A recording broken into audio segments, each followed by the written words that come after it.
N'utilise jamais la poule d'autrui pour faire tes sacrifices ou tes rituels. Car même après 100 ans, la réclamation viendra. On viendra te dire que le sacrifice n'avait pas marché. On viendra te dire que le sacrifice n'avait pas fonctionné. C'est cette chanson que les mamans ont chantée à Obili, dans le marché et surtout devant le commissariat, pour réclamer justice pour bébé Mathis. Et je voudrais m'appuyer dessus pour te parler de la puissance des réclamations. En réalité, dans le spirituel, nous avons ce que nous appelons les réclamations. Quand je suivais cette chanson de ces mamans, n'utilise pas la poule d'autrui pour faire ton sacrifice, parce que même après 100 ans, ça reviendra. Je me suis demandé, est-ce que les policiers sont en train d'écouter ce que ces mamans disent? Est-ce que la population qui entourait comprenait ce que ces mamans disaient? C'est plus profond. Ce sont des incantations que ces mamans sont en train de faire.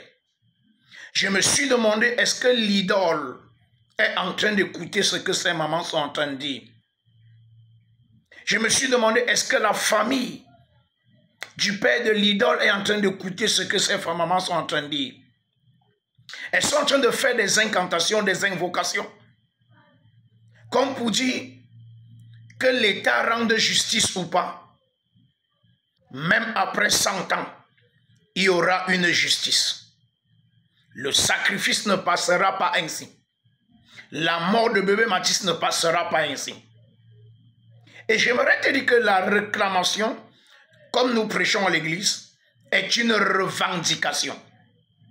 C'est-à-dire, c'est quelqu'un qui revendique quelque chose dans ta vie et qui veut dire que ta vie lui appartient.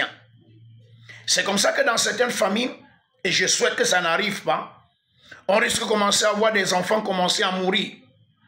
Pourquoi les enfants meurent? Le sang de bébé Mathis, surtout dans la famille du père de l'idole. Si rien n'est fait pour stopper la malédiction, ça parlera. Tu vois comment les bébés commencent à mourir dans une famille, les morts-nés, les bébés naissent, ils ne font pas 5 ans, ils meurent parce qu'il y a un sang quelque part. Le sang d'un innocent qui a été versé, contre lequel on n'a rien fait. Et le sang continue à parler. Moi, je voudrais prier pour toi. Que le sang qui parle contre toi s'arrête au nom de Jésus-Christ. Car la Bible dit que le sang de Jésus parle plus fort. J'ai suivi des gens dit on ne doit pas accuser l'idole. Je suis très d'accord, j'ai même fait un post par rapport à ça. Elle n'a rien à voir avec ce que son père a fait. Je suis très d'accord, j'ai même fait un post par rapport. Mais laissez-moi vous dire, les réclamations spirituelles sont tellement fortes que le fait qu'elle n'ait rien fait ne fait pas qu'elle soit désengagée. Le fait qu'elle ne soit pas coupable ne fait pas qu'elle soit désengagée du rituel spirituel. Ça veut dire quoi? Le cri de ce sang ne parlera pas seulement contre Blake, son père, mais ça parlera contre elle.